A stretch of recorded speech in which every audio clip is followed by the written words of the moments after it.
Hello students, today we will discuss hybridization tricks.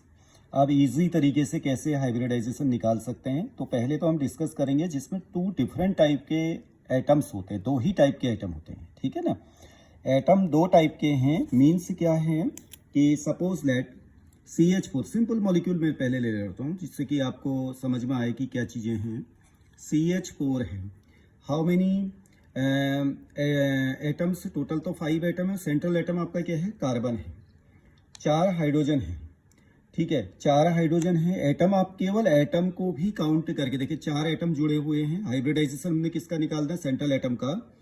4 atom ये हैं। उसके बाद में कार्बन के आउटर मोस्ट में कोई भी इलेक्ट्रॉन नहीं बचता है, इट मीन्स 0। तो टोटल 4 माने क्या हो गया, 1s and 3p_sp3। ओके, अब सपोज लेट एक हम NH3 ले लेते हैं, NH3। अब बताइए कितने एटम जुड़े हैं N से, देयर आर 3 एटम्स। ओके, अब नाइट्रोजन के पास में एक पेयर बचता है तो 1 कर दीजिएगा। 4 मीन्स क्या हो गया आपका, sp3। ओके, अब इसी तरह से सपोज लेट H2O है, पहले सिंपल मॉलिक्यूल ले लो आप। H2O ऑक्सीजन सेंट्रल एटम है, इसके पास में 2 लोन पेयर हैं, 2 एटम जुड़े हुए हैं, 2 एटम हैं, 2 लोन पेयर हैं जो कि इलेक्ट्रॉन ऐसे हैं जो पेयर के रूप में, 2 लोन पेयर के रूप में जो किसी से बॉन्ड नहीं बनाए। ये 4 यानी कि sp3। यहाँ तक तो बिल्कुल क्लियर है, यहाँ अधिकतर बच्चों को मालूम भी रहता है। अब आते हैं CO2 में, यहाँ जरा देखिएगा। CO2 में आप देखेंगे तो ऑक्सीजन जो है आपका यहाँ पर 2 एटम ये हैं, ठीक है ना, और बाकी कोई एटम नहीं है, 2 ही एटम जुड़े हैं। सेंट्रल एटम ये है, इसके पास भी कोई भी इलेक्ट्रॉन नहीं बचते हैं, 0। 2 माने आपका 2 टोटल आ गया। sp, एक s एक p, sp हाइब्रिडाइजेशन। देखिए कार्बन और ऑक्सीजन के बीच में जो बॉन्ड हैं, डबल बॉन्ड बनेंगे दोनों का ऑक्सीजन के साथ में, बट हमें एक ही बॉन्ड लेना होता। एक बॉन्ड क्यों, जो ज्वाइनिंग होगी पहले एक सिंगल बॉन्ड जो बनेगा हमें उसी को लेना है, यानी कि सिग्मा बॉन्ड को ही लेना है। चाहे उसके बाद उसमें 2 बॉन्ड बने या 3 बॉन्ड बने, लेकिन हमें वो कितने एटम उससे जुड़े हुए हैं और वो 2 बॉन्ड से जुड़े हैं तो 2 ही लेंगे। ठीक हो गया ना। इसी तरह से एक दो और आप देखिए, सभी में ये सही आएगा। मैं ले ले रहा हूँ SO2। अब देखिए SO2 कितने एटम जुड़े हुए हैं, सेंट्रल एटम से 2 जुड़े हुए हैं। और सल्फर में अगर आप देखें तो बाहरी ऑर्बिट में, आउटर मोस्ट में कितने इलेक्ट्रॉन होते हैं, 6। तो इट मीन्स एक पेयर इसका बचेगा तो 1 हो गया। तो टोटल कितना हो गया, 3 माने क्या हो गया आपका, sp2। अब इसी तरह से SO3 पे आ जाते हैं। देखिए SO3 3 एटम जुड़े हुए हैं। अब इसके पास में कोई भी इलेक्ट्रॉन नहीं बचेगा, 3 2 जा 6 हो गया, सबके सब इलेक्ट्रॉन यूज हो गए हैं तो 0। मैंने आपका कितना हो गया इसमें भी, sp2। अब इसी तरह से और भी बड़े मॉलिक्यूल अगर आप ले लें, IF7, तो 7 एटम जुड़े हुए हैं। I के पास में अब कोई भी इलेक्ट्रॉन नहीं बचेगा जो बॉन्ड बनाने के लिए अवेलेबल होगा, इट मीन्स 0। 7 मीन्स क्या हो गया आपका, sp3d3, 1 4 और 7 हो गया। अब आपको एक और दें,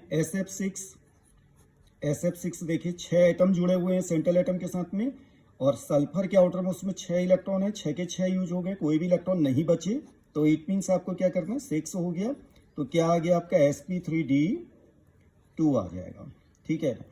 PCl5, तो 2 डिफरेंट टाइप के अगर एटम जुड़े हैं, ज्वाइन है सेंट्रल एटम के साथ में, तो कोई दिक्कत नहीं है हाइब्रिडाइजेशन। नंबर ऑफ एटम्स आप पहले देखिएगा, और अगर कोई इलेक्ट्रॉन बच जाते हैं बॉन्ड बनाने से तो उनको काउंट करना है। 5 इलेक्ट्रॉन यहाँ पे यूज हुए हैं, 5 एटम जुड़े हुए हैं, 5, और कोई भी इलेक्ट्रॉन नहीं बचेगा बॉन्ड बनाने से आउटर मोस्ट का, तो 0 5 मीन्स आपका क्या हो गया, sp3d, ठीक है ना।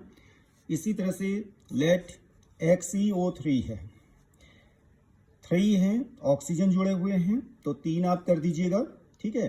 तो 3 ऑक्सीजन अगर इससे जुड़े हैं तो 6 इलेक्ट्रॉन यूज हो गए हैं, क्योंकि ये डाइवेलेंट है तो एक ही पेयर यहाँ बचेगा, 1 4 माने आपका क्या हो गया, sp3। ओके, इसी तरह से XeO4 अगर आपका आ गया तो क्या करेंगे, 4 एटम जुड़े हुए हैं, 4 2 जा 8 हो गया, यानी कि ऑक्सीजन के सभी इलेक्ट्रॉन यूज हो गए हैं, इसके आउटर मोस्ट में 8 होते हैं, तो ये 0 हो गया। 4 माने आपका क्या हो गया, sp3, ठीक हो गया। तो आपको क्या करना है, नंबर ऑफ एटम्स, आप number of atoms central atom से जो जुड़े हैं उसको आप काउंट करिएगा। और क्योंकि नंबर ऑफ एटम्स जितने हैं वो मिनिमम सिंगल बॉन्ड से तो जुड़े होंगे। जो सिंगल बॉन्ड है वो पहले जो बॉन्ड बनेगा वो आपका क्या है, सिग्मा बॉन्ड है। हमें केवल उसी को लेना होता है, बाकी को हमें लेने की जरूरत नहीं है, पाई बॉन्ड को लेना नहीं होता है। तो इसीलिए बहुत आसान है। अगर दो डिफरेंट टाइप के एटम है, केवल दो ही टाइप के एटम है, जैसे कार्बन हाइड्रोजन है, हाइड्रोजन ऑक्सीजन है, तो इट्स वेरी इजी। हाइब्रिडाइजेशन के लिए कोई समय आपको नहीं लगाना है। अगर हाँ 3 एटम है तो फिर उसके लिए कुछ अलग ट्रिक है, उसको हम फिर देखेंगे।